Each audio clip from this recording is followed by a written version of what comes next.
at least in the regular season, I can understand why the NHL does this, right? They don't do it in the playoffs, which is why it's they so do it in the strange Olympics. that they do it in the Olympics. And like, do it throughout the round robin. And even if you want to do it through the qualifying round, great. But for the gold medal and for the bronze medal game, don't make it 3-on-3 hockey. Like, it's just, I don't know. Yeah. Anyway, I don't know what this has to do with culture history, but this is how every Canadian feels. And welcome back to the 1980 Olympic gold medal game between the Soviet Union. The New Brunswick Archaeology Podcast, featuring your hosts, Gabe Hrynick and Ken Holyoke.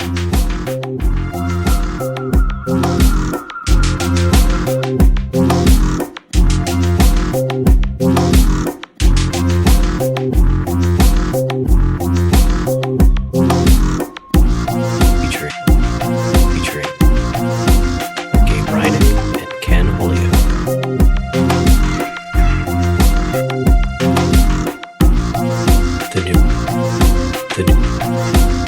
The New Brunswick Archaeology Podcast.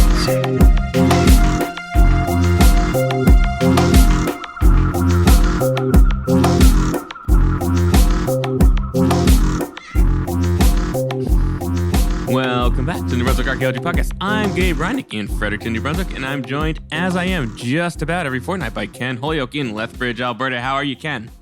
I'm doing well, Gabe, and the listener wouldn't know this because of the time gap between this episode and the episode that we recorded last week, but we have been talking, and we have actually recorded an episode within a single fortnight, and not only did we record a single episode within the last fortnight, we were sitting at the same table when we recorded that episode. It's true, the table I am sitting at right now. Indeed, yeah, indeed. Yep. And so you made it back. You're only 24 hours late, I understand, getting back home this time. Not even 24 hours late, actually. It was only about 16 hours later than my original scheduled departure. But the airport parking charges you for 24 hours of that 16 hours. Were you able to bill that to your university or Shirk or somebody? Yeah. I mean, it's the parking at the airport. So actually, funny enough, I always drive up to Calgary, right, to catch the flights. Well, you always do now. You didn't for the first year you were teaching at Lethbridge, and that's why you never got anywhere. And so now there is no option.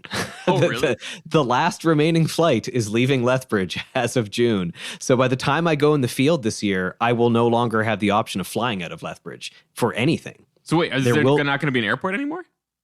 There's going to be a building that's an airport, but that airport will not be serviced by commercial flights. No kidding. Yeah, a city of 100,000 will have no air traffic in or out. Oh, wow. I hate to break this to you, Ken, but you can get from Presque-Isle, Maine to Newark. Believe me, this is what, I was talking to a colleague of mine. I was like, so when we bring people in for job interviews, they're going to have a 2-hour drive from the airport. Is it 2 hours? We have to hope that the weather, it's 2 hours. It's incredible. Yeah. Huh. So, well, you could bring them to Montana, right? Well, I mean, we could, but then they might never make it. So Venezuela is lovely this time of year. And right now, I think a lot of the jobs that we're advertising are trying to bring people who are in Montana to Canada. So. Oh, right. Well, I'm glad you made it back, but that doesn't sound great for quality of life in Lethbridge. I imagine there is probably going to be some people. I mean, the city should be concerned because this is just a huge issue. It was a big issue when they changed the time of the flight to once daily, leaving at 5 p.m., which means that you can get to Calgary and nowhere else. You can be in Calgary for dinner, but you certainly can't be in Toronto by the next morning. Exactly. And so, Ken, I also saw a statistic somewhere that Lethbridge is doing quite bad in crime stats. Yeah, so but that doesn't strike me. You don't seem to be in a difficult neighborhood. No, and I mean, I'm sure that there's a lot of petty crime downtown. I mean, there's a huge drug problem here. There's a fairly large unhomed population, and I think those things coalesce into a lot of porch pirates and bike thefts and that sort of thing. Porch Pirates is the name of your team in the queue too, right? Yeah, exactly. I don't know. I have a hard time believing that there's a lot of violent crime here. I I do wonder if it's that there's not a whole lot going on and that the city police are pretty present downtown. And so there's a lot of crime stats because they're busy kind of cleaning up a lot of like repeated crimes and administering a lot of naloxone. So that makes sense. Well, so Ken, we've covered quite a range of topics already. And we have. Yeah, the listener may or may not have been treated to a discussion about a 3-on-3 gold medal final. But Ken, so the listener, whether or not they've been treated to the discussion of the Olympic hockey, which left us very worried about you, as I just indicated. That you were not in a funk, or clinical depression. Who knows? You are a Leafs fan. You might just enjoy it. No, it's you can't be any more depressed than being a Leafs fan. So But we're still called the New Brunswick Archaeology Podcast. We are still called the New Brunswick Archaeology Podcast. And given the scope, that seems strange, doesn't it? I mean, increasingly, I think our scope extends well beyond the borders of New Brunswick, but in a way that I think invites the listener to contextualize New Brunswick archaeology in a greater world. Oh, I like that. And actually, that's going to fit with this prize read when we're thinking about, context and also expanse, I think. Yep. And so Ken, would you also say that we've entered into sort of a contract with the listener? Yeah, I think that any podcast sort of maintains a bit of a social contract with their listener. I think often we are in violation of that contract where we promise a fortnightly episode and sometimes that just doesn't occur. But I think that for the most part, we respect the listener. And certainly as we entertain ideas for what a new name could be for this podcast, we always ensure that contract is written in blood. Well, it's funny you mentioned written in blood, Ken, because this prize read actually is going to have something to do with Faustian bargains. And so, Ken, are you familiar with Brian De Palma's 1974 cinematic masterpiece, Phantom of the Paradise? I'm not. Okay, well, the movie stars Paul Williams, who also wrote the score. And now you may know Paul Williams as the musical genius behind much of The Muppet Show, as the author of such pop hits as Just an Old-Fashioned Love Song, Coming Down in Two-Part Harmony, and We've Only Just Begun, as well as a dozen or so of his own albums. His persistent fame is attested to by him being the subject of the 2011 documentary, Paul Williams, Still Alive. And now Phantom of the Paradise is loosely based on Goethe's Faust and Phantom of the Opera. And I don't want to spoil this for you, but Williams plays a villainous record producer named Swan who swipes a cantata based on Faust. It's a little on the nose here in the references, with which to open his new performing arts venue, which you guessed is called the Paradise. Winslow, the man from whom the cantata was taken, proceeds to have a series of mishaps as a result of Swan's misdeeds. And so he ends up terrorizing the Paradise while looking a bit like, well, the Phantom of the Opera. But let me tell you how the film's narrator describes it, Ken. Quote, Swan. He has no other name. His past is a mystery, but his work is already a legend. He wrote and produced his first gold record at 14. In the years since then, he has won so many others that he once tried to deposit them in Fort Knox. He brought the blues to Britain. He brought Liverpool to America. He brought folk and rock together. His band, the Juicy Fruits, single-handedly gave birth to the nostalgia wave of the 1970s. Now he's looking for the new sound of the spheres to inaugurate his own Xanadu, his own Disneyland, the Paradise, the ultimate rock palace. The film is the story of that search, of that sound, of that man who made it, the girl who sang it, and the monster who stole it. Now, Ken, do you think this was a commercially successful musical comedy horror film? I don't know, Gabe. You've lost me a bit here. No, it was not. I'm curious to see where this is going. Or should I say, it was not exactly commercially successful. And in fact, there were two places it did well: Paris and Winnipeg, Manitoba. That's right, Ken. In Winnipeg, it ran from Boxing Day 1974 until early May at the Garrick Theatre and continued to be shown at drive-ins around the city. At the same time, the soundtrack sold 20,000 copies in Winnipeg, which led it to be certified gold in Canada. It continues to be played for its dedicated local audience from time to time, and occasionally fans have hosted Phantom Palooza in Winnipeg, which is a conference dedicated to the film. And Ken, the listener who renames this podcast won't have to, quote, sell their soul for rock and roll, end quote. Absolutely not. we'll be sending them to Winnipeg for a special screening of Phantom of the Paradise at the legendary Burton Cummings Theater. Now, let me walk you through, Ken, how we're going to treat the lucky listener and their esteemed guest. To quote Paul Williams, you'll be thinking, I never had it so good. Ready for this, Ken? I'm ready. All right. First, they're going to depart Fredericton International Airport with convenient access to Winnipeg Richardson International Airport with just a few convenient layovers in Montreal, Toronto, and Thunder Bay.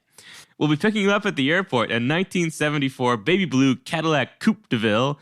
I'll be dressed like a tall Paul Williams. And Ken, we just intercept here. Paul Williams is 5'2", which means I can be a tall Paul Williams. And Ken is going to be dressed like Phantom of the Paradise. But Ken will probably be late because I won't be able to fly into Winnipeg. I'll need to drive and then fly to Winnipeg. And from there, we're going to get you over to the Fairmont Hotel Winnipeg to freshen up and enjoy a basket of specially selected Winnipeg treats. Winnipeg rye bread, pierogies, chicken fingers with honey dill sauce. And now, Ken, it's no secret that the weather in Winnipeg is cold, really cold. And a fur jacket is not only a stylish accessory for Phantom of the Paradise, it might be necessary to survive the 650 meter, that's 0.84 nautical miles, walk from the Fairmont to the Burton Cummings Theater. Fortunately, we're going to be in the center of the Canadian fur trade. That's right, Ken. Bill Warb Furs Inc. is going to get the listener and their guest just the right mink, Wolverine, or silver fox coat for this special showing. Ooh. And then, Ken, we're going to go to the Paradise at the legendary Burton Cummings Theater. After drinks and snacks in the lounge, where the pre-show entertainment will be provided by a live cover band of the Juicy Fruits, the boy band from Phantom of the Paradise, and then prepare to be transfixed by the music of Paul Williams, the brilliant cinematography of Brian De Palma, and an approximate plot of Faust. That's right, Ken. We're offering this exclusive experience to the lucky listener who comes up with a new name for this. That's right, this podcast. And Ken, where would the lucky listeners send the winning entry? They would send that to newbrunswickarchaeology@gmail.com. That's New Brunswick Archaeology, all one word. Archaeology spelled ARCHAEOLOGY. newbrunswickarchaeology@gmail.com. And you can also find us on Instagram at new_Brunswick_archaeology, on YouTube. Although I think YouTube, you just have to comment on it. But you can also send us a direct message on LinkedIn. And that's just, I don't know how to find us on LinkedIn. You just type in New Brunswick Archaeology Podcast on LinkedIn. That's right. I don't know what our direct link is, but what a fantastic prize read that is. I do have a question, though. Yeah. So are chicken fingers like a Winnipeg thing? No, I think it's the was it honey dill sauce? The honey dill, okay. Is a Winnipeg thing. And what is their Fairmont? Do they have a lounge like a Fairmont cocktail in there? You know, Ken, I knew you'd ask that, and they do. I checked that because we've been trying to go to have a drink. I think this is like a good idea, is to go to Fairmont's. In fact, we're going to be in Canmore. There's not a Fairmont in Canmore, is there? There is. There's not one in Canmore. There's not one in Canmore, but there's an amazing one in Banff and a really nice one in Lake Louise as well, which are only like 20 minutes up the road. So up the road is a bit of a challenge with the Fairmont cocktail lounges in our experience, but I'm sure we can get an Uber, right? But there's a Parks Canada bus we could also potentially take. Oh, fantastic. I've never driven a bus, but I'm sure how hard can it be? Oh, no, you just have to, it's a free bus, I think, that you just hop on. Oh, terrific. It's to keep traffic down in Banff. Oh, good. Okay, cool. Yeah. Well, this will be fun. You can be drunk and then also car sick, Gabe. I can't wait, Ken. Cannot wait. It's going to be just like you after a rough samosa here. Yeah, exactly. It's so, Ken, though, if you reach into that mailbag, what's in that mailbag? What is in the mailbag? Okay. You know what? There's nothing in the mailbag except for a lot of LinkedIn marketing emails. Our page has been mentioned, though. Oh, good. Yeah. 7 times. Yeah, so we're getting tagged on there. We do have. Hold on. It actually looks like we may have a message on LinkedIn. Okay. The listener can't see this, but Ken is navigating over to LinkedIn. Yeah. I guess the listener can see this now? I don't think they can see my screen. Okay. They can see me trying to navigate over to LinkedIn. Yeah, wouldn't you be surprised? Oh, no, it is a message from American Express asking us to unlock more freedom by getting a business American Express. Well, American I don't think Express, I could unlock more freedom. yeah. I'm trying I to don't sell think- a condo in New Hampshire. There's no way to unlock more freedom than that experience. Yeah. Hold on. Actually, no, that was not my. No. Okay. No, we do not have any more messages in there. So I think that we're fresh out here. I am going to check one thing though. Mm-hmm. And what is that thing? We sometimes shout out when we have new YouTube subscribers. Mm-hmm. Mm-hmm. We get a lot of emails from LinkedIn now. We might need to work on that. Yeah. Do you like LinkedIn, Ken? No, but I mean, I think that we. I mean, I don't like social media in general. Yeah. But I think that it is a necessity for marketing our podcast for what we're doing here. There is this one thing on Google Cloud telling us that there's some automatic enablement of new open telemetry ingestion API. I don't want to ingest anything from whatever that cloud is, Ken. Long story short, the mailbag is a little bit light today. But listener, we're always looking for your suggestions. And actually, we want to thank the Black Rose Nation for reaching out to us. Actually, I'm guessing they listened to the episode and then followed up on our instruction to send us an email. And so Gabe has written you guys back. I owe you an email back, but I think that we can probably figure something out. And perhaps we will be coming down to the Kingston Peninsula sometime in 2026. Maybe we can make something work in June or July, or Gabe, you might be able to get down there earlier. But had a great time when we went. I did a talk down in Bellier's Cove a couple years ago. That was great. And so we would just be a ferry ride across the Belle Isle Bay into the Kingston Peninsula. And maybe we can crash the night at the Pleasant View Inn. Oh, that'd be all right, wouldn't it? Yeah. Might have to make a day of it. So if we wait until July, our expense accounts will be refreshed and we can do Yes, that. there you go. Yeah. Although Sharon's got probably the best room rate going. So fantastic. Yeah. But that's it. So Gabe, we are flashing back into the past. We're not doing that verb, Ken. We had the explicit one on Valentine's Day, and we're avoiding that now. So we're going back in the past, not just in actual time, because we recorded this interview actually like in November, I think, with Matt. I think it was quite a while ago, yes. It was quite some time ago, but we're also going back in the past and trying to bring back the past. We are. And bring back a way of thinking about the past, and that is culture history. And so Gabe, Matt is here to talk to us about culture history. Mm-hmm. Like the old American folk song goes, sometimes I feel like a motherless V. Gordon child. I think that's where we leave it, listener. We'll talk to you after the interview.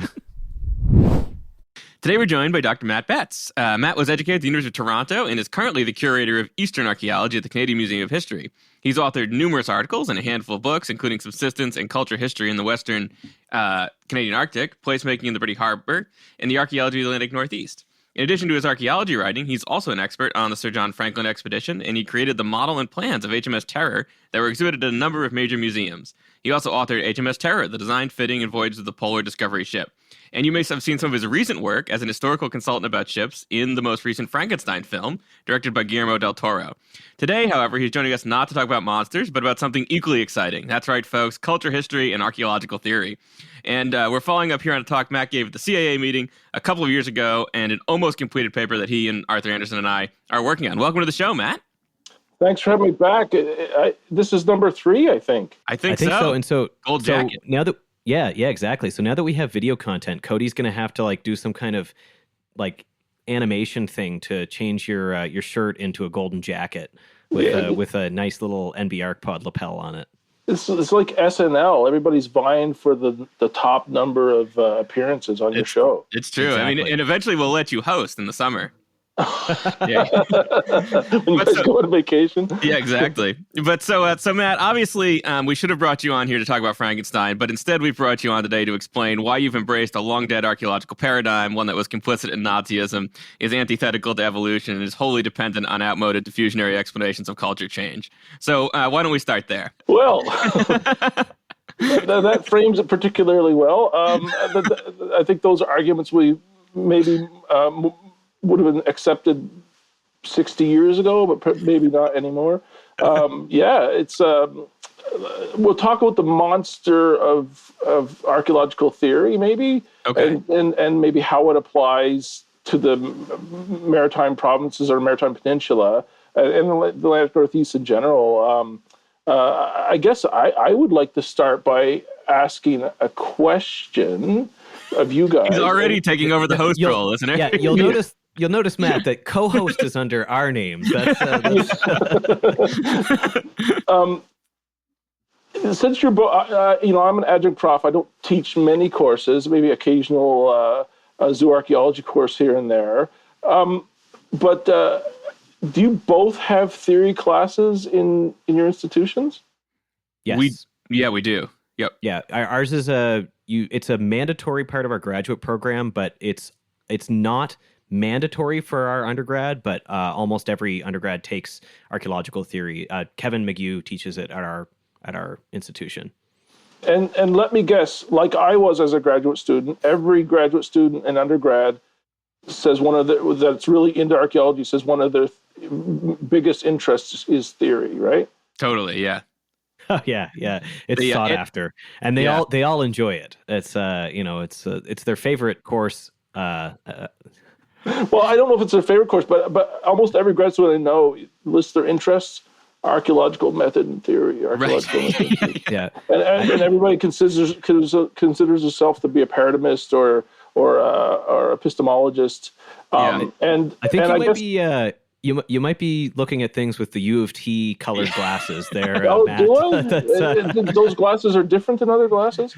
And I guess not different, Matt. Better. That's what I'll start with something fairly provocative. I think theory glasses have been detrimental overall to the discipline on a grand scale.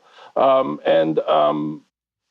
guess I wanted to ask you guys if that's something you think might be provocative. Yeah, well, so I had a strange experience, right? Because the first, when I took archaeological theory at UMaine, I convinced Brian Robinson to let me take his grad course in theory, and he was like before Matt Betts, he was the most vocal culture historian around, right? He was still enthusiastic about culture history, called himself a regional culture historian.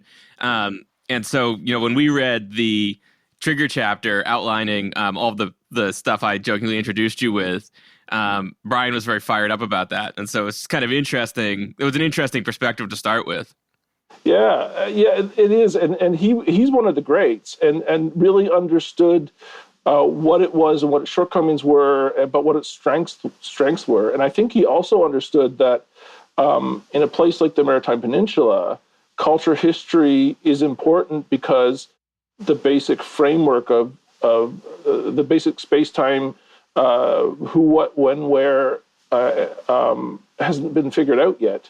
And we have significant gaps. And so I guess for our listeners, I would like to know how you guys define culture history. I know how I define it, but for me, it's not a theoretical paradigm so much as a methodological and epistemological framework for placing and understanding artifacts in space and time and how that relates to human behavior, and in particular, it's defining in a broad sense what people did in the past, and how they might have been connected chronologically and spatially. Do you guys think that's a good definition? Well, now that we have radiocarbon dating, that's totally unneeded, Matt. but yeah, I mean, this is why, I teach a North American archaeology course, and if you're not doing culture history, if you're not teaching them sort of like the basic, here is how time is ordered in each of these locations, you're kind of lost for any other course that you're trying to drill down on this stuff in more detail, right?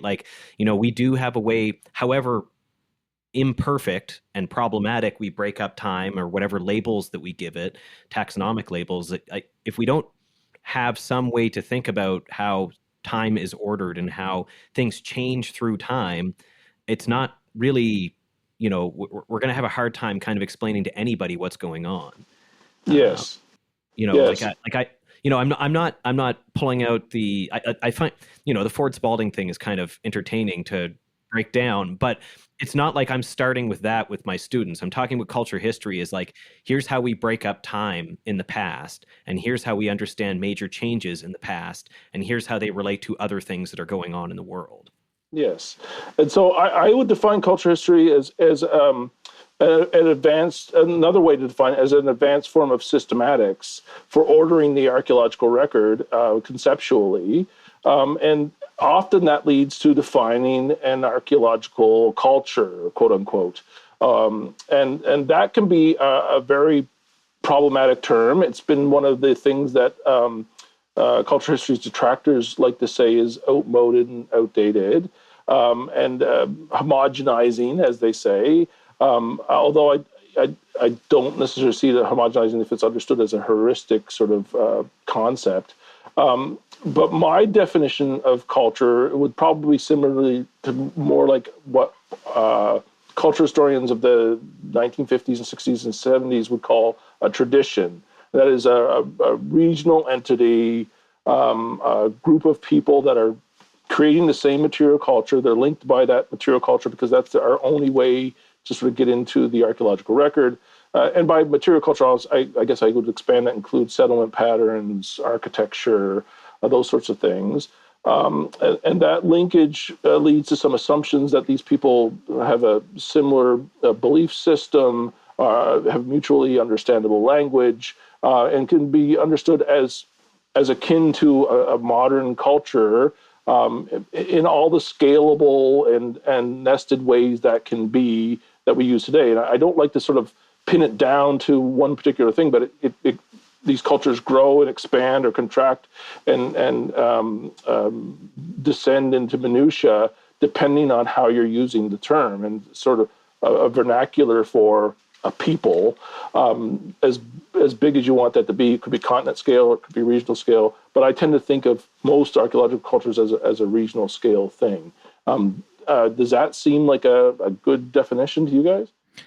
Definition. I think one of the things that critiques of culture history have sometimes forgotten is that it wasn't like ethnographers actually had an easy time defining these things either. And so the critique that we were sort of, if we're doing culture history, we're trying to usurp these easily defined categories from ethnography. Like that's not really true either. There's a whole massive literature on this in any region, right? Like we don't even understand in any great detail ethnicity and hunting territories on the Maritime Peninsula in the ethnographic record. Right? No. It's a critique that it's a category error is kind of, I think, misses the mark a little bit. Absolutely. And so I guess we should say that this cultural history sort of started in the 19th century, developed over 100 years of sort of ad hoc trial and error for methods and techniques. But the systematics remained, that is the method of ordering the archaeological record into central tendencies and groups, classifications, and sometimes typologies, remained a very important part of archaeology and still does. And I would argue that almost anybody who says we don't do cultural history anymore doesn't sort of really understand the way systematics works and how important it is for understanding natural observations. And I think, there's lots of archaeologists who would agree with me there, especially Lyman and O'Brien.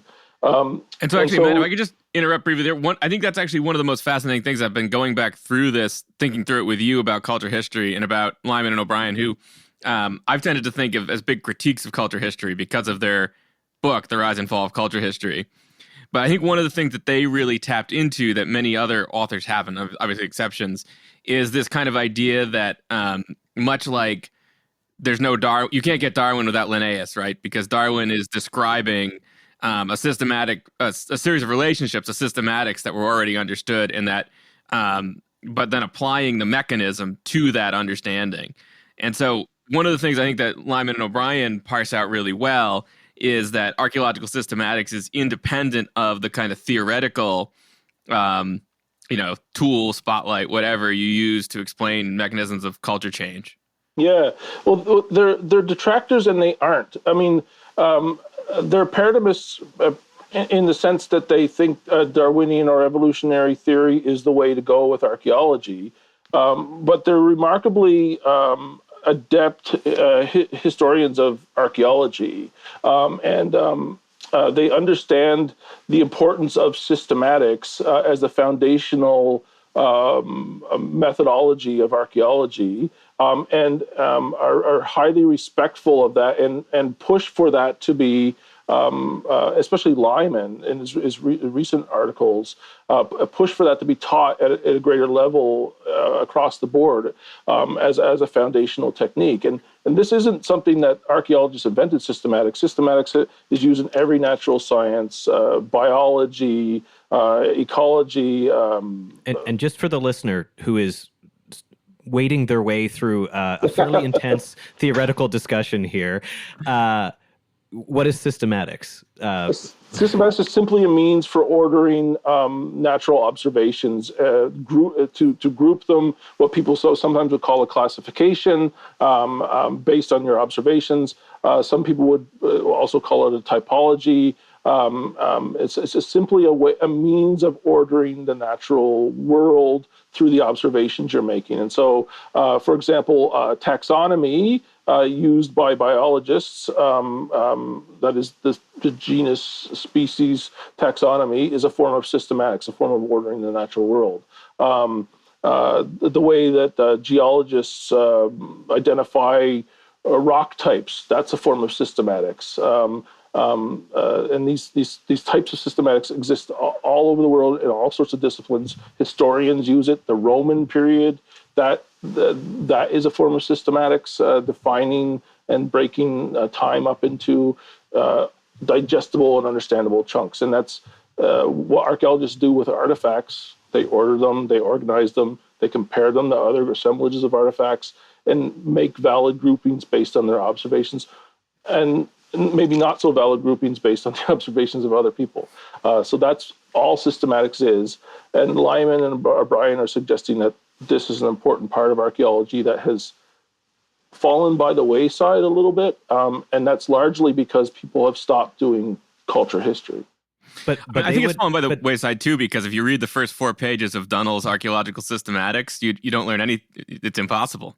That's what actually happened. So again, before we get too deep in that stuff, Lyman and O'Brien and Dunnell are evolutionary archaeologists, right? And Yes. so what would their critique of systematics be, and why is their perspective so different than a culture historian's approach to systematics? And why would they see the challenges and the benefits of systematics in an evolutionary approach? So like kind of break down each of those pieces so that we don't, again, lose a listener if we haven't already. If we haven't already, I think let's go back a little bit and talk about culture history as a paradigm and how it was sort of, to use the term, systematically dismantled by the new archaeologists in the 60s and 70s.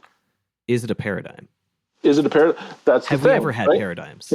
We certainly do. I don't think culture history should have been defined as a paradigm, but we'll get into that in a second. So in the 60s and 70s, there was a seminal figure in archaeology, Louis Binford, who... Emanuel can start the ominous music here. Yeah, dun dun dun. Well, also for the E-rated podcast, we'll have Matt share his story about Louis Binford as well. That's, Yes. Well, I don't think that's necessarily E-rated, is it? And so he was a member of a group of archaeologists who were sort of straining against culture history.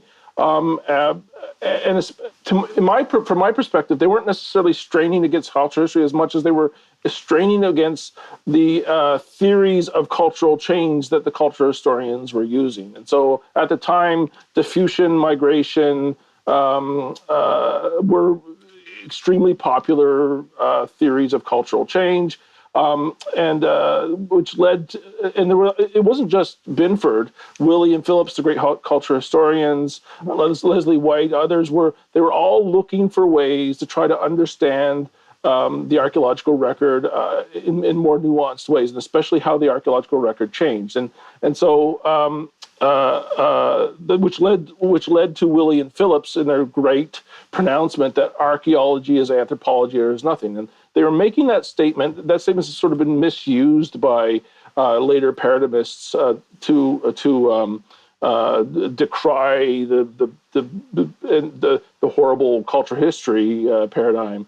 But they were making that statement because they thought anthropology had better ideas and theories about how culture develops, changes, and is reproduced. And so they were saying that we need to adopt better theories of cultural change, which was absolutely correct. But I don't think they were ever calling for the abandonment of cultural history. And so they believed that cultural history was essentially a descriptive endeavor. And Kidder is the famous Kidder in his Picos classification thought the same thing. He would say things like, we have to do a great deal of painstaking work. That's what culture history is. The tedious stuff to order and understand the archaeological record. And he would never say that we need to abandon culture history.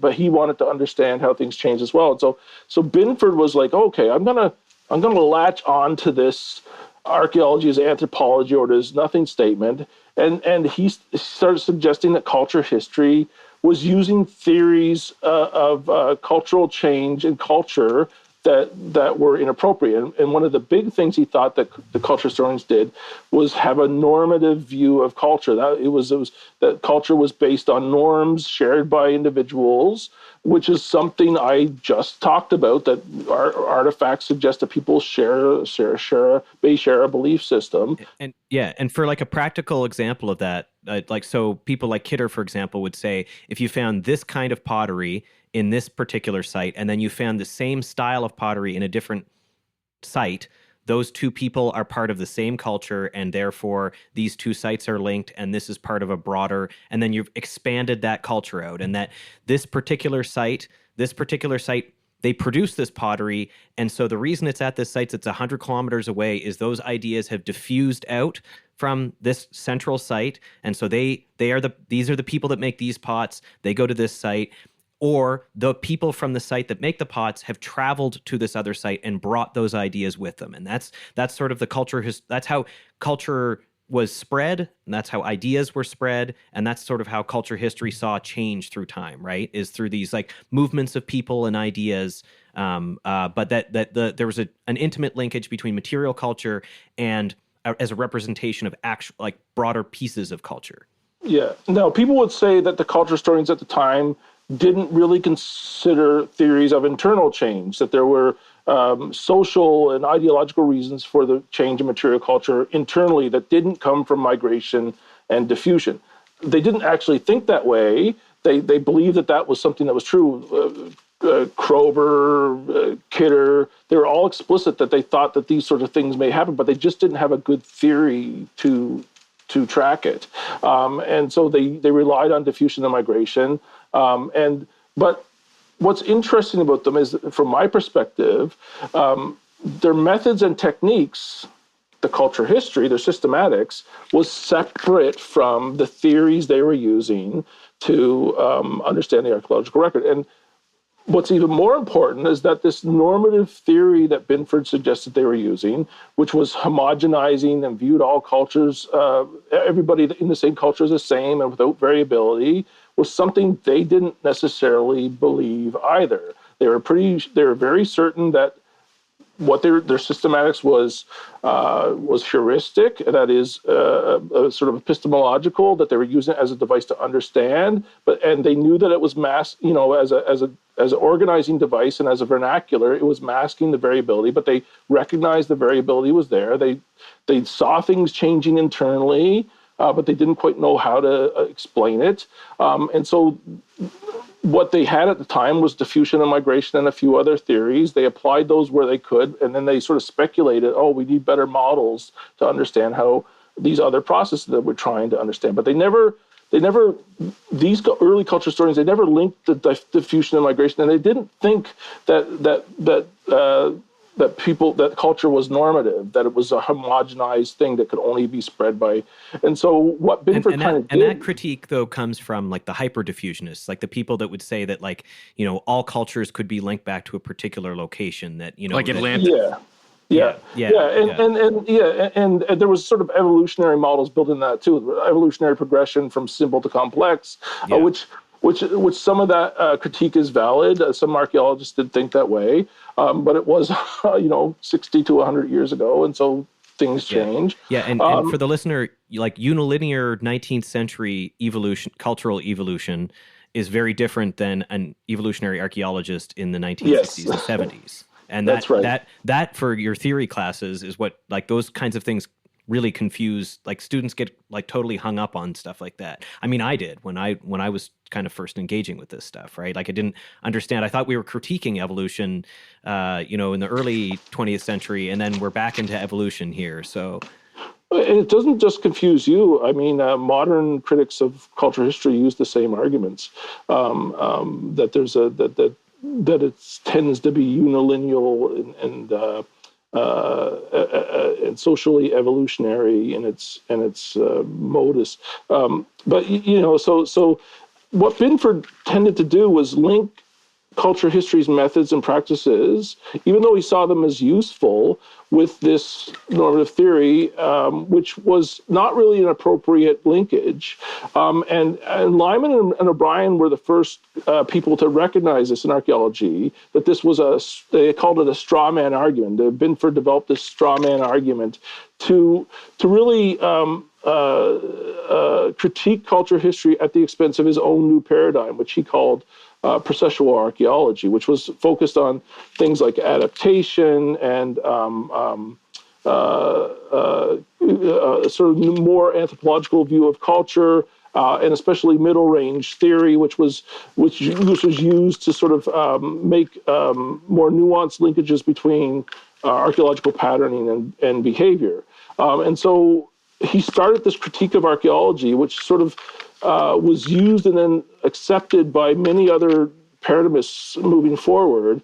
But Lyman O'Brien, about 20 years ago, exposed this as an extraordinary sort of falsehood, that the early culture historians didn't think of culture as normative. And they have a really good paper on normative theory that exposes that Binford just invented this association, and that and then it seems like in the research, it might have been Sally Binford. Apparently, she did most of his most interesting thinking. Was what I understand. I have actually heard that, and some and the papers that are more comprehensible apparently were heavily influenced by her, and the ones that weren't, the impenetrable language was more Binford. So here's the thing with culture history. Culture history comes with a series of methods and techniques.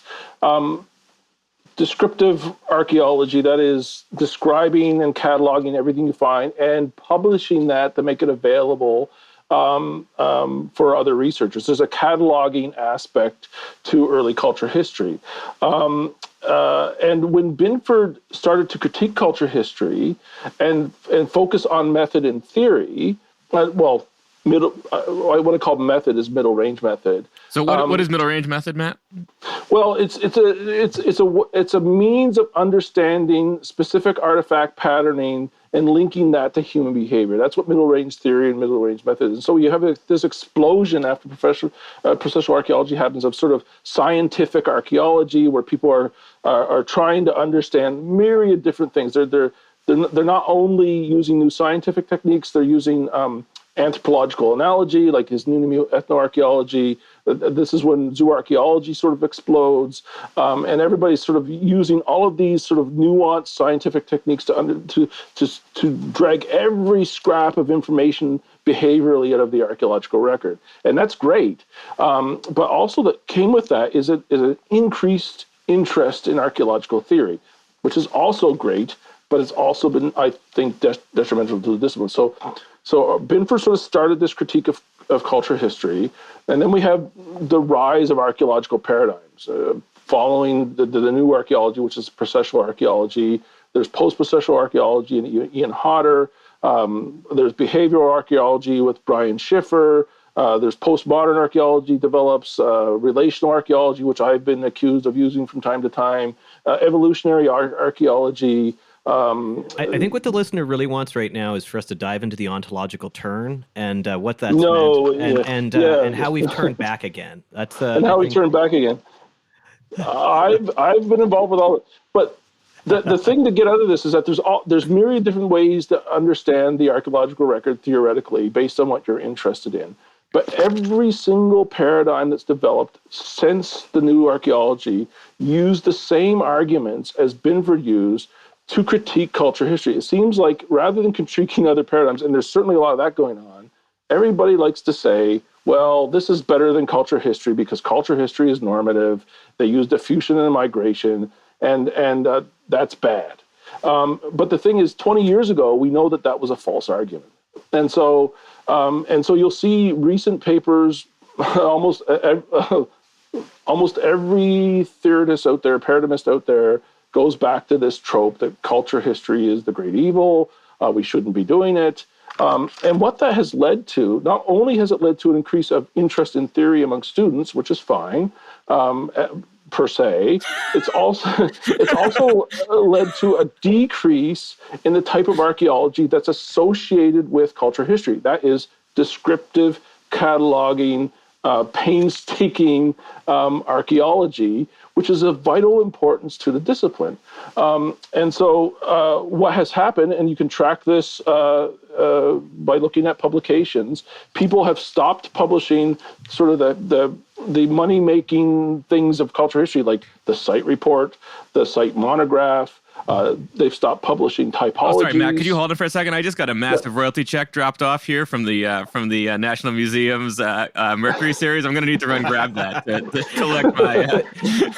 So they people have stopped publishing it, but I mean the other side of that is that publishers have stopped publishing it, right? Like you can't get papers like that accepted, and a lot of journals now you have an 8,000 word limit, and you're not going to be able to write a big descriptive analysis of a whole region in 8,000 words. Right? Yeah, which is a little bit understandable because at the time when the critique of cultural history hit at a time when people were trying to publish lots of things, and publishing big descriptive monographs and long papers was really expensive at the time. And so the paradigmatic turn, theoretical turn, was great for publishers because they could say, well, we don't want to publish these sorts of things anymore. And besides, you're all saying it's passé anyway. And so we can shorten paper lengths, which we've all been complaining about as we publish.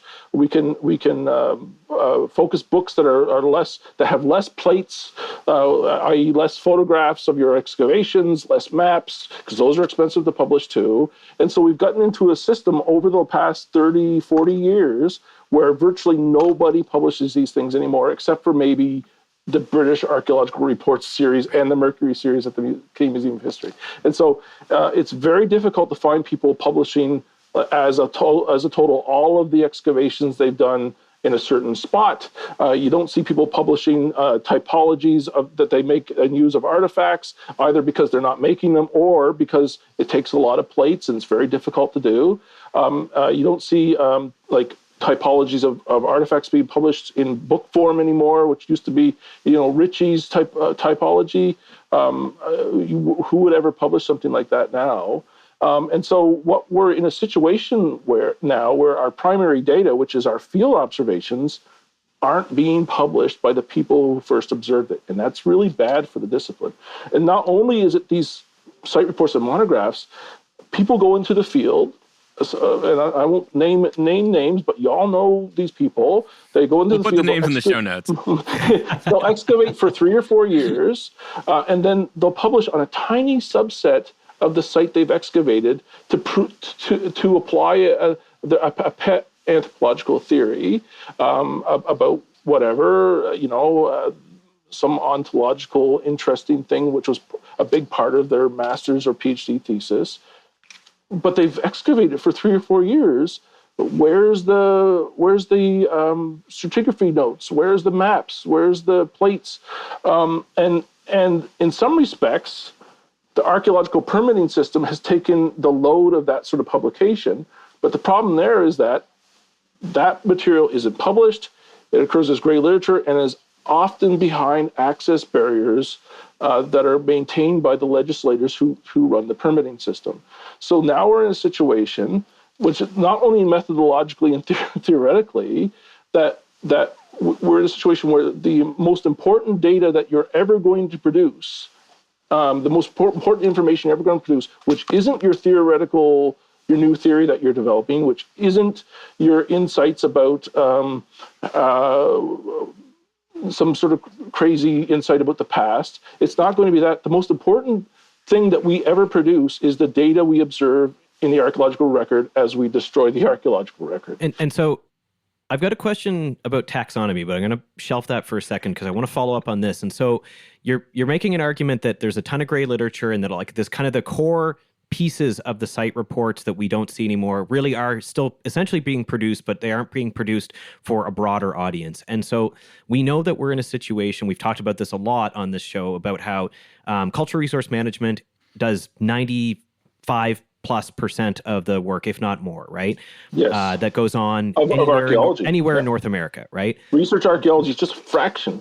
It's just a small fraction of that. And so if we are not getting that kind of information, this new data about archaeology and about culture history and about kind of these typologies and these changes, what is the knock-on effect? Who is missing out on that data? And this is a very leading question, of course. So yeah, of course it is. And so it was sort of without further ado, it creates a catastrophe for the CRM industry. And so what happens is that the CRM industry is producing 90% of the archaeological data. And they rely, you worked in the CRM industry, you know that budgets are tight, you know that you don't have, like researchers have, oodles of money to run dozens of radiocarbon dates, if you have money at all to run radiocarbon dates. And so one of the main ways... Or do basic analysis, like, or to do basic analysis. Like beyond just radiocarbon dates, like... Yeah. But one of the main ways CRM archaeologists classify and date the sites that they're finding and the material that they're finding is through typological analysis. And that is looking at artifacts, style and form, which are associated with radiocarbon dates or other stratigraphic or chronological markers, built regionally, and saying this assemblage shares these sorts of types, typologically fits into this time period and can be associated with this culture. Now we know that all of the permitting agencies rely on culture history to classify the sites.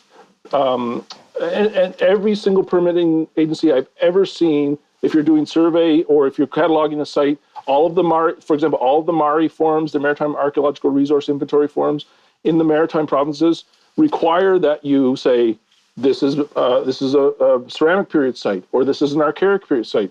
Without a radiocarbon date, the only way to identify that is through culture history and the taxonomies produced by the systematics in culture history. And you led right into my taxonomy question too. So finish your thought, and then I can ask this. That's right. And so if you're not doing systematics and you're not contributing to taxonomies, and all of that data you produce is not available to the CRM archaeologists for comparison, how are they supposed to do their job in a modern way? They're relying on, and you know this well yourself, you've all done work in the CRM industry, we've all done it. We're relying on models that were developed in the 60s, 70s, and 80s in a large part to classify and identify sites. So we're using models that in some respects could be 60 years out of date because people have stopped doing culture history. And that's really bad. Yeah, so you kind of answered the question I was getting at, and that is this whole idea of like systematics and taxonomy. And this is like a critique of culture history, is that they can be put out there as like, here is how time is ordered, right? Yeah, but if you're not as a monolithic, unchanging if you're not thing. revising these things, and if you're not coming back to them, and really it comes down to whoever created these, are they a lumper or a splitter when it comes to how you break up time, can totally do you go nuanced or do you go big picture? Yeah, exactly. And so you get, or was it 70 ceramic shards and 10 dates or something like that? So I see it here in Alberta, and like we talk about archaeology in the Maritimes. and we should get to talking about the challenge with culture history in the Maritimes. But an example here in Alberta is the way that complexes are used all throughout Alberta to order time. And complexes are a very small unit, and so these are spatially and chronologically discrete units to break smaller up time. than traditions in the Willie Phillips. So if you're thinking about taxonomic ordering in the Willie and Phillips world, but it creates these archaeological patterns here that actually aren't based in a whole lot and might only be based in one site. And there are dozens of sites that have been excavated since then that create, and like I have graduate students right now that are trying to grapple with these things and try to understand, okay, well, this doesn't make sense because this is this and that says it's this, but I'm not finding these points in the site that they said is associated with this complex. What's going on? And that's exactly the argument that, but that's exactly the argument that the modern critics of cultural history would make. And these people are largely radiocarbonists, researchers that have vast amounts of radiocarbon dates. And they're saying, by using these outdated taxonomies or classifications, you're applying a sort of homogeneous, unchanging idea of culture to the archaeological record. But what they misunderstand is that these classifications were heuristic devices that were always meant to be changing and developing and becoming more nuanced. And in certain areas, they still are. In Europe, they largely don't have a problem with culture history. And so these ideas of these traditions and complexes are changing all the time. They're constantly being really developed. But that's just stopped in many places in North America, except for, I'm proud to say, the Maritime provinces. And I think largely that is because there's so much excavation still left to do that we still have to rely on systematics to do that. And so one of the things I'm proud to say I'm involved in is sort of working on the culture history of the Maritime provinces with Gabe.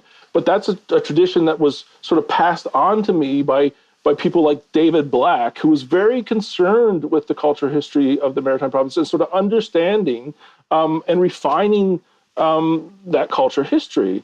And not just David Black, there were many others that were so interested in this. Peterson and Sanger typology.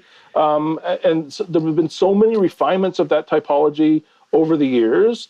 And Adrian Burke, actually, in 2022, kind of looking back at projectile points and trying to understand whether there's patterns in Archaeology of the Far Northeast, which is from the Canadian Museum of History's Mercury series. So. You scoop me. And so there are people like Adrian Burke still working on this. And the only reason these sorts of things are able to be worked on, and, we worked on a refinement of the typology, the artifact ceramic typology, from our sequence in the Maritimes, in Port Joli, and Ken, you and I sort of tried to comment on it from the lithics we were seeing in Port Joli. And so as new data is developing, the people in the Maritimes, like Adrian Burke, you, me, Gabe, and others are trying to refine this cultural sequence based on new radiocarbon dates. And what we're finding is that Dave Black was right about everything.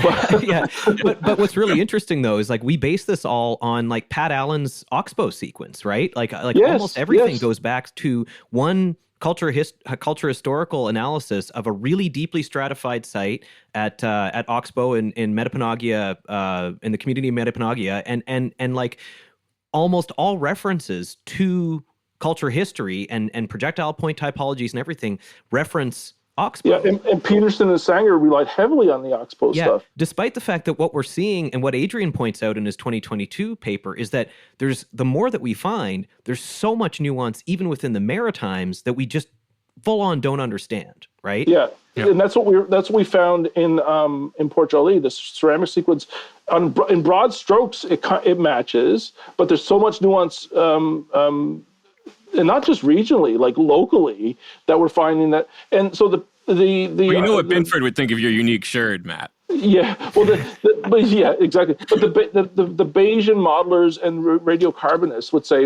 that you're proving our point exactly. But the problem is they don't seem to understand that as a heuristic device, how do we communicate the archaeological record to not only the people we collaborate with, but to the public and to other archaeologists? If you just say everything's a radiocarbon point cloud associated with artifacts, how then do you make a narrative out of the past, which is what we are supposed to do. We're supposed to interpret the past. And if you think in a modern way, if you think that history and archaeology are linked in a way that archaeologists should be doing history, how do we develop a narrative about the past without at least parsing it down into understandable chunks and units? And in order to understand that, sometimes you have to label these things. And so from my perspective, it's bad archaeology, and it's somewhat elitist to say that, we don't have to name things, we don't have to build narratives, it's all just variability, and when we talk about something, we can just say, well, this is linked to potentially 95.6% of this, but that's no way to tell a story, and that's no way to communicate what we're finding to our Indigenous collaborators. It's no way to communicate it to the public.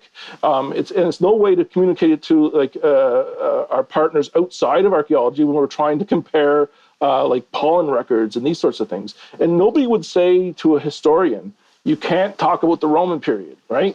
They would just laugh in your face. Or you can't talk about the Bronze Age. And some archaeologists. So this is not something that other disciplines necessarily work about. Or you can't talk about the Cenozoic era. These are things that people in other disciplines don't seem to worry about. But archaeologists get mired in this paradigmatic thinking, and for some reason, systematics and descriptive archaeologies has sort of become like a pariah or old-fashioned when it should be the whole fundament of what we do. Yeah, I think one of the interesting examples is, in many ways, at least in the Northeast, the folks who really never got away from culture history were people who were interested in Paleo-Indian archaeology. Yes. And some of that is, in fact, I think... like Brian Robinson. For sure, yeah. They have such a bad radiocarbon chronology that I think that there's always been that realization that you have to do nuts and bolts culture history. And I think also mixed with the idea that you have to defend what you're saying about it. So you need to report, your stratigraphy and minute detail and all these kinds of things. Yeah, absolutely. And I don't know in the maritime provinces, I don't know anybody who doesn't have to be a culture historian, because essentially everything we're finding adds more variability. You have to fit it into the archaeological record. We don't have time to be elitist about it. We're just trying to do the nuts and bolts. And not only that, how do you communicate to elders what you're finding? And what we're finding also is that our Indigenous collaborators are embracing the chronologies or the culture histories involved. Culture history is a method and technique, but it's also how we term our periodizations, which is our archaic, our woodland, these sorts of things. These are efficient ways to communicate great deals of information and variability to elders and to community members. And what we find in a very interesting way is they're adopting these periodizations that and making them their own. Calling the Mi'kmaq, the Confederacy and the Mi'kmaq have used those broad periodizations, but have called them their own Mi'kmaq names and developed their own Mi'kmaq definitions. So what we find is that rather than not embracing archaeology, and maybe this comes from two-eyed seeing, they're amalgamating it into their oral histories and into their knowledge of their history. And so, but we haven't even talked about like the impact of not doing descriptive archaeology and systematic archaeology in the face of climate change archaeology. How could we ever possibly think that we shouldn't be publishing and documenting fully everything that we're finding in the race against climate change archaeology? Culture history is the best technique for doing that. Just to follow up too here, Matt, just because one thing I think we haven't touched on, but that we probably should, because probably like many students have recently read it, or as we approach the end of the semester here, and that is, I think there was one other smaller train of criticism of culture history, and that's that it's explicitly nationalist, and so that's Trigger's critique, and I think it's a weird critique. But could you unpack that for a minute or two? Yeah, that largely comes from a fellow named Cassina, who was essentially a Nazi archaeologist, who used culture history to attempt to push an Aryan narrative, a long legacy of Aryanism that he saw in the archaeological record. And to that, I would say, yes, culture history has been used to push nationalistic narratives, but no other paradigm is immune from that sort of abuse. The fact that it was used at a time when people were really interested in nationalistic narratives is bad, very bad. But people called them out on it, realized that it was nationalistic, have largely not adopted Cassina's views. and he was one of the sort of famous German culture historians. And today I would say if there was nationalistic interest in archaeology at a political level, although there's virtually no political interest in archaeology anywhere in North America, it's quite possible that people could be caught up in these sort of nationalistic things and focus their research on it. But I don't see any other paradigm as being immune from that. If you're interpreting the archaeological record and there's some sort of dogma that seeps into your interpretation, I can't see how you... to me, it's not an argument that's applicable only to culture history. It just so happens that the most grotesque example was by a culture historian. But I can't see other paradigms as being immune to that, necessarily intrinsically immune to it. Yeah, I agree. And I'm cognizant of the time, and so this question might be something that we have to save for like conversation 2, theory part 2 with Meth Bets. Do I get a green jacket if I come 4 times? But we've been talking a lot about these different paradigms. And we've been talking about how we apply them in archaeology. But one of the things that I think is really important to think about is how we view these paradigms as affecting the way that we think about people in the past, right? And so agency is, I think, something that we all engage with in certain ways. And that is that like people make decisions in the past and make decisions about where to live and how they change where they live and the kinds of tools that they use over time. And I think culture history kind of weaves in with that. But you guys have gone like very explicitly engaged with a kind of more contemporary form of theory that is, or a field of theory that's historic processualism, right? And so you guys are thinking about, which I kind of view as this sort of elegant fusion of culture history and processualism, where you're using archaeological data, but you're still talking about the way people make conscious choices in the past. And you've used that to tell stories about, for example, making place.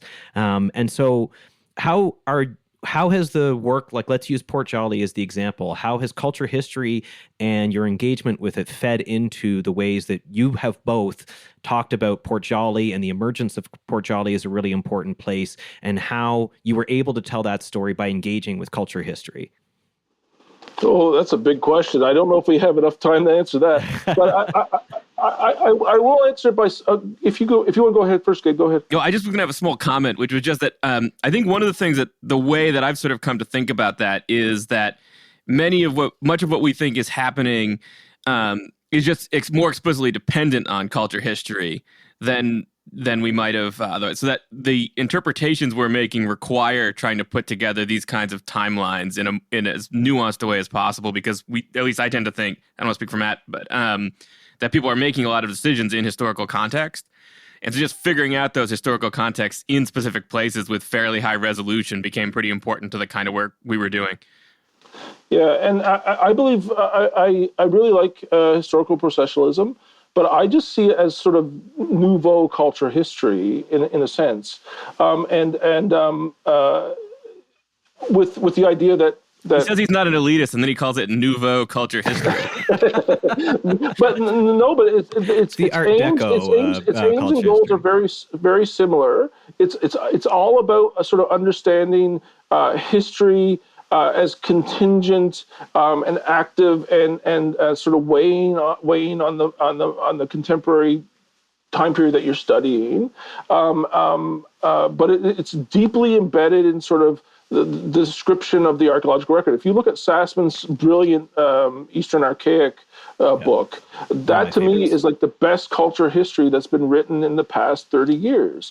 And Don Hawley's book is similar, but with the only caveat is that they're not comfortable with the old-fashioned archaeological periodizations, the term archaic or the term woodland or the term what we call boreal woodland, but they call it the recent period in Newfoundland.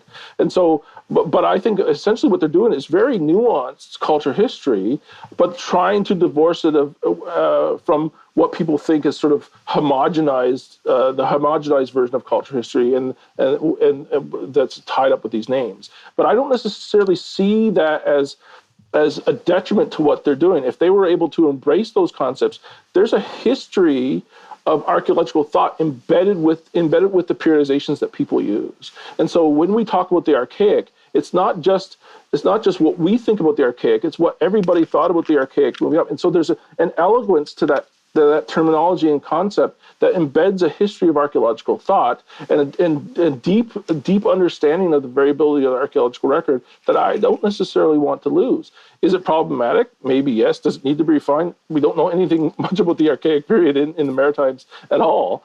So yes, lots of work is needed, but I don't think it's necessarily antithetical to meshing with historical processualism. And I sort of tend to think mostly along the lines of historical processualism. But Gabe knows when it comes to theory, I'm a grazer. I'm not the Chinese buffet approach. The buffet approach. I take what I want when I'm interested in it, and I don't think about the other stuff. I'll eat the prawns when I want the prawns, and I'll leave the beef for next time.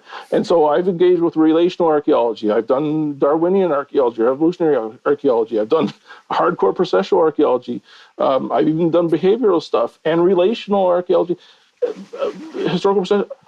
I do whatever theory is necessary to help me understand the archaeological record better, and I think that's the best approach. But the basis of culture history has always allowed me to do that, and so I view culture history not as a paradigm, but as an epi-paradigm. The buffet itself, the physical buffet table. You're a cosmopolitan culture historian. It's the scaffolding and basis for how we understand the archaeological record. And I think we need to get back to that because it's best for archaeology, especially at this time. I'm not saying we go back to just doing dusty old, and theory is important. I've engaged with theory, and some of my favorite papers were highly theoretical. But I'm also very proud of my paper in this, which is your book. I'm very proud of the placemaking in the Pretty Harbor, because you guys don't want to believe it, but this is a culture history book. People are engaging with this one. Yeah, people are engaging with culture history in this book, and it's so important. There's typological papers published there. We need those, it's better for archaeology. And I promised Gabe I wasn't going to bogart not bogart. So let's start this over. I promised Gabe I wasn't going to spoil the title of our upcoming paper that we're hoping to get published. But from our perspective, archaeology is culture history or it's nothing. Yeah. It's not anthropology, it's culture history. The title of the paper is actually I Take the Prawns When I Want, but the subtitle is what Matt just told you. Yeah. Well, Matt, we've taken up enough of your time here, I think, today, and I think that there's a bunch of pieces of this that I think we should figure out another conversation about, and in particular, I think talking about this in the context of climate change and the kinds of archaeology that we are sort of compelled to do right now. Or maybe you can dig into the actual culture history of the Maritimes, which we sort of tangentially mentioned. Yeah, but we would steer the listener to season 1 of the New Brunswick Archaeology podcast. Oh, there you go. The long form version of that. But we should all team teach a theory course online sometime. Yeah, I'd love to. That'd be kind of fun. Yeah, absolutely. Yeah. Yep. The New Brunswick Archaeology podcast presents. Yeah. Well, plus that way we could all teach theory with only a third of the effort. Exactly. All right. Thank you so much, Matt. And we're looking forward to the next conversation and maybe actually getting to sit down and eat some prawns and talk about this sometime. We should go to a buffet and talk theory. Yeah, absolutely. Exactly. All right. Thank you so much, Matt. It was great talking to you. Thank you both so much. Have a great afternoon, fellas. Well, Ken, I think it's time for hit pieces.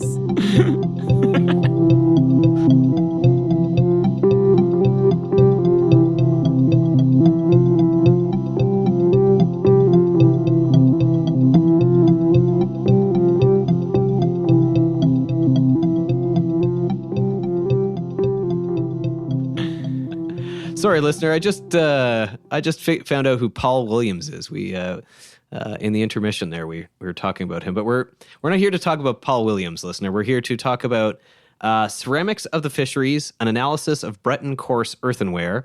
I love that ceramics of the fisheries actually sounds a little bit like Phantom of the Paradise. It could be, yeah. It's like the AI generated version of Phantom of the Paradise. Ceramics of the fisheries, and it's obviously about Faust. Yes, exactly. Ceramics of the Fisheries, an analysis of Breton coarse earthenwares in the North Atlantic from the 16th to the 19th centuries. This is a master's thesis by Kayla Lowe that was defended just this month, actually. February 2026 is the date. No kidding. Okay, they get them online very quickly at Munn, don't they? They do, yeah. And so can you tell us a little bit about this, Gabe? Yeah, so it's about these post-medieval coarse earthenwares that I guess were made in France from like 1500 to 1800.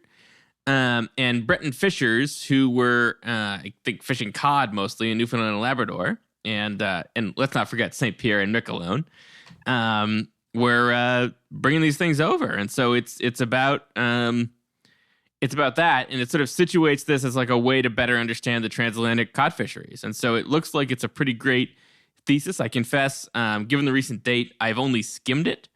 But it looks like it's going to be a pretty important bit of research for better understanding the early contact and historic period in this region. Yeah. And I think the Bretons, you don't usually hear much about their presence kind of in the early days of these fisheries. Like you hear a lot about the Basque for sure. I guess Ken, ever since the Americans went off the gold standard and they gave up the Bretton Woods Accord, I just haven't worried about this. Yeah, exactly. Yeah. But yeah, so I think this is a great contribution here, and looking forward to hearing, maybe seeing a little bit more of this. I'm guessing that Kayla might probably have a presence at the CAAs this year, so I'll have to keep an eye out if any of those historical sessions if she's going to be participating in that. So that's a good idea. I'm sure it's very easy to get from Newfoundland to Alberta. I mean, you go to I'm guessing it's McMurray, right? Probably easy. Yeah, like there's actually, I was going to say, there's probably actually direct like St. John's to Calgary or St. John's to Edmonton flight. Yeah, probably. Yeah. There's probably a direct Deer Lake to Calgary flight for that matter. Like, put it this way. And for the American listener, Deer Lake is it's like Deer Abbey, but more Canadian. Yeah. Deer Lake probably has a more active airport than Lethbridge does now. It wouldn't take much, right? Yeah, so. You get a pilot's license, Ken. I should. I don't think I'd want to fly here. I don't think there'd be anything. Yeah. Yeah, I think there'd be nothing pleasurable about having a pleasure craft here. That's just not. I think if you wanted to learn how to navigate in a wind tunnel, that would be. Yeah. So. But that's why we have computers now. We don't need wind tunnels. Exactly. I don't think I need to know what wind shear is while I'm flying. So.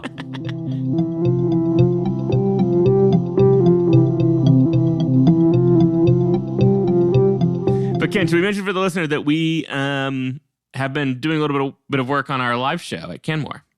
Oh, we should actually, yes. So I think we can actually probably safely launch our promotion for this. I think we can, yes.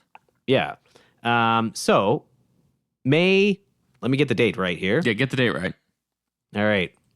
So, listener, the Canadian Archaeological Association's annual meeting is being held in Canmore, Alberta this year from May 6th to 10th. 2026. It's going to be at the Coast Inn in Canmore, which looks just lovely, by the way. It is a very nice hotel. I have stayed there before. Oh, cool. Yeah, it's a really nice hotel. I mean, if you get it, you can get the view of the Three Sisters Mountains in the background and everything like that. But as part of the CAA programming this year, the New Brunswick Archaeology podcast is going to be live at the Grizzly Paw Pub on May 7th. In downtown Canmore. And so there's actually, for those of you who are attending the conference, there are two Grizzly Paw I was going to say, locations. This is an issue, right? There's two Grizzly Paws, and you don't want to end up with the wrong Grizzly Paw. So now, what might become confusing There's a is left Grizzly Paw and a right Grizzly Paw. And which one are we at, Ken? So we're in the left Grizzly Paw, and in fact, the right Grizzly Paw is directly across the street from the hotel. And so for those of you who don't want to stray too far, you can go to the Grizzly Paw on Thursday night across from the hotel. We won't be there. We will be downtown on 8th Street. And so that pregame there, and then you can float over, yes. Yeah. And so space is going to be limited. We will be opening 60, up. Right? I think it's around 60. It's going to be open to the public and to anybody who's at the conference that wants to go. I think we're going to set up an RSVP and probably leave maybe a few seats open just for anybody who might want to come in. For VIPs. Exactly. Yes. It's going to start at 7. Going to go till about 9 o'clock. We have your guests lined up for this. Do we want to do a reveal of our guests, or do you just want to say we've got 3 fantastic interviews lined up? We have 3 fantastic interviews with more than 3 people. Yes, Yep. that's true. So there will be more than 3 people.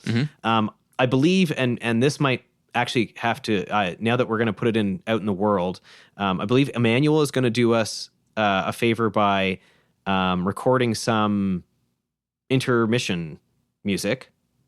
Emanuel, just cut this out if that's not true. Yeah. Hey guys, what Ken meant is I'll be curating a playlist for like the show, and I'll be just helping out with like the PA. Or just voiceover, like, no, I didn't. I did not commit to that. Sorry, boys. I think but I think the essential thing was that we were going to walk out on stage to do the Bear Cat. You know what, Gabe? I heard that song so much during the Olympics. I really don't need to hear it again. Wait, did they play it during the Olympics? I didn't watch the Olympics. There was an ad that was running that was like playing "Do the Bear Cat," and it was like every ad break. Oh, let's not do that then. Yeah, no. I think every Canadian is tired of "Do the Bear Cat." Okay, all right. We'll be coming out to the soundtrack from Phantom of the Paradise. Yeah. But so, listener, so there are going to be interviews. There's going to be prizes. We're going to be working on lots of prizes at the show. So some door prizes as well as some draws for swag. So we should also say, if you are a CRM company and you would like us to promote your CRM company a little bit, yes, send us some swag and we'll auction it off and announce your company on the pod. Exactly. Yeah. So if you have hats or bags or pens and lanyards and that kind of thing that you'd be interested in seeing worn or distributed to, students and conference attendees, please let us know. Waterproof backpacks should be delivered directly to us, and we'll raffle the contents off. But we got to get Trevor there so we can get a ceremonial awarding of an Eco4 a waterproof bag. Yeah. Now the big thing that we are doing is there is going to be an exclusive NB ArcPod swag drop, I think is what they're called these days. But we're going to ask the listener to do something for us. And that is that if you make a donation of $25 or more to and let me get this right, Gabe. Yeah, let's get this right. And part of the reason we're doing this, listener, is, and so we want to just make clear that the money is all going directly to the scholarship fund that Ken is going to say the exact name of momentarily. Yeah. It's actually just called the CAA Scholarship Fund. And so there's a general pool that they use to allot to the Indigenous Scholarship. So you can actually donate to the Indigenous Scholarship or the Equity and Diversity Scholarship, or I think there's just a general scholarship pool. But what we're asking you, listener, is if you donate $25 or more, send us a screenshot of your donation. And you can send it to us on Instagram. You can send it via email, newbrunswickarchaeology@gmail.com or at new_Brunswick_archaeology. And you, the first 20?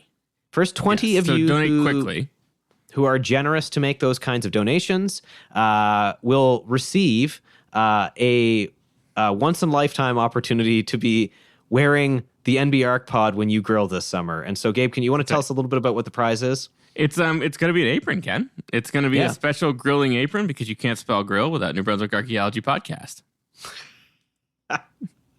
I'm glad that made it through. But we want to emphasize that it's important to donate, and it's a good cause too. I mean, this is an important. Yeah. I think, Ken, we're both pretty.